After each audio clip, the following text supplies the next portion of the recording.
السلام عليكم ورحمة الله وبركاته. شكرا. So good evening, everyone, and thank you for the European Saudi Organization for Human Rights and all the workers in it, and the human rights activists in Saudi Arabia and the volunteers. This kind of events is very important to document, and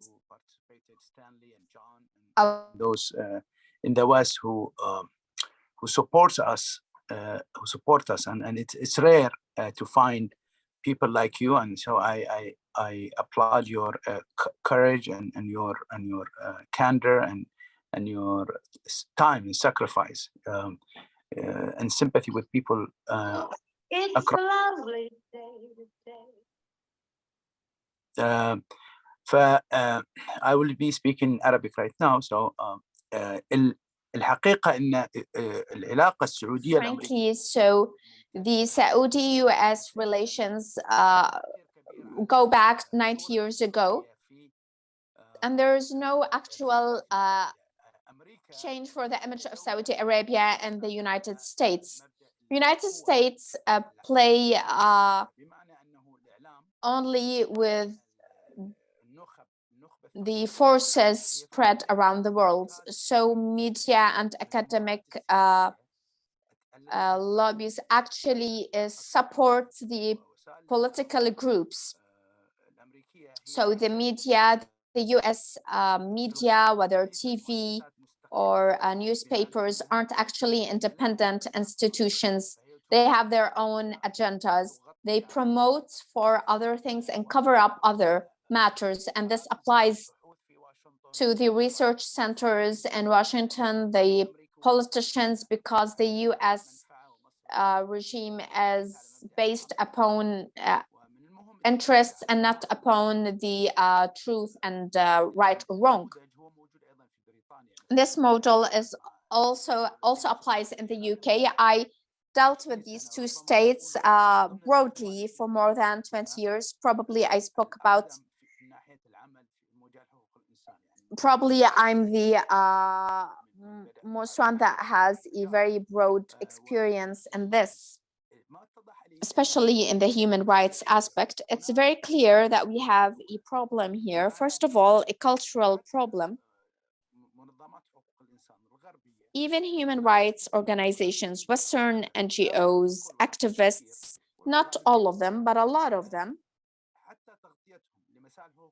even following or covering human rights, they come or originate from their own perspective. They focus on special issues and ignore other. The case of Dr. Fad al-Qahtani, one of the most important political prisoners in Saudi prisons, because he has founded a political movement inside the country publicly. Probably, as Saudi has said, it's one of its kind.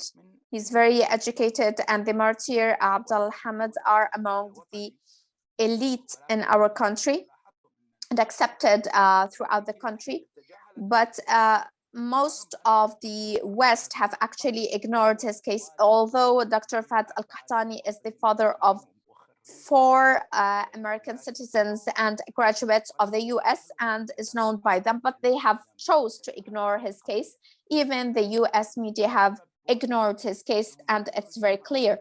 Why? Because they don't want to promote such models, and they only want to promote for other models which aren't really out of interest in our country. So if we have compared the case of Dr. Fad al-Qahtani with Ra'af al-Badawi, look at the interest of media to Ra'af al-Badawi compared to al-Qahtani. Of course, Ra'af al-Badawi was imprisoned unjustly, but the latter doesn't have the same importance as the one of Dr. al-Qahtani. So here we see that it's very intentioned cherry picking on how to choose the topics to support broadly or not, as in Qatar now, the very big focus on the LGBT community and ignoring other states or other cases.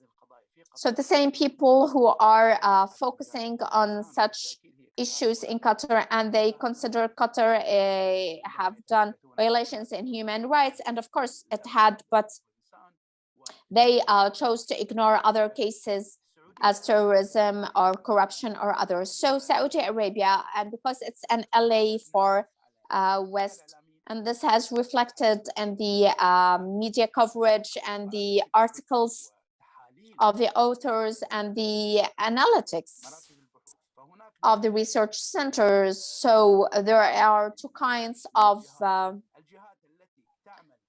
sites. There are sites or parties who are working for the sake of money. There are research centers. The Middle East Institute is actually funded mostly by Saudi Arabia with millions of dollars, around $20 million also from UAE and Saudi Arabia. That's why you can't find any coverage by them academic-wise for what is happening in Saudi Arabia, Bahrain, or UAE. All they do is falsificating the facts and cover up for the crimes. Even the academic analysis isn't there. So it's very important to focus on this point. Also, on another note, for ideological reasons, there's an organization for IPAD, Washington Institute for the Middle East. It's a Israeli LA, and it used to criticize Saudi Arabia very carefully, but after Saudi Arabia said it would be open to Israel, its attitude changed 180 degrees, and right now it's promoting for the Saudi regime, and Dr. Matawi have mentioned this. I have a personal experience. The university which I graduated in master's degree, it's a Catholic university and it follows the Catholic Church. The head of the university is a man of religion. And after I graduated, and probably I was the most prominent among the Arab and Muslim students because we were a very small group. After I graduated by several years, I have communicated with the special newspaper for the Faculty of Commerce and Business. They told me, oh, we need graduates from the faculty because we want to show them on the cover of the newspaper, and you are a famous person and we will interview you. And for sure they did interview me. They took a lot of photos in my office in Washington, and this was supposed to I was supposed to show on the cover of this newspaper, B magazine, in the St. Thomas University in the Minnesota state, Minneapolis. But at the last moment, the head of the university, who is a father, he withdrew this interview and prevented them from publishing it in the newspaper, despite I'm one of their graduates. And afterwards,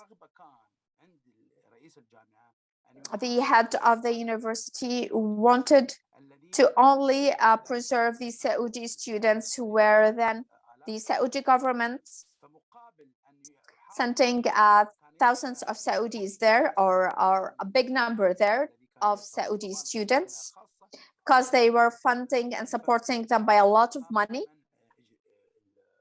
So according to this, he decided to prevent this interview from being published. There are a lot of other examples when media from Washington Post, New York Times, we have information about Thomas Frieden, who is a journalist.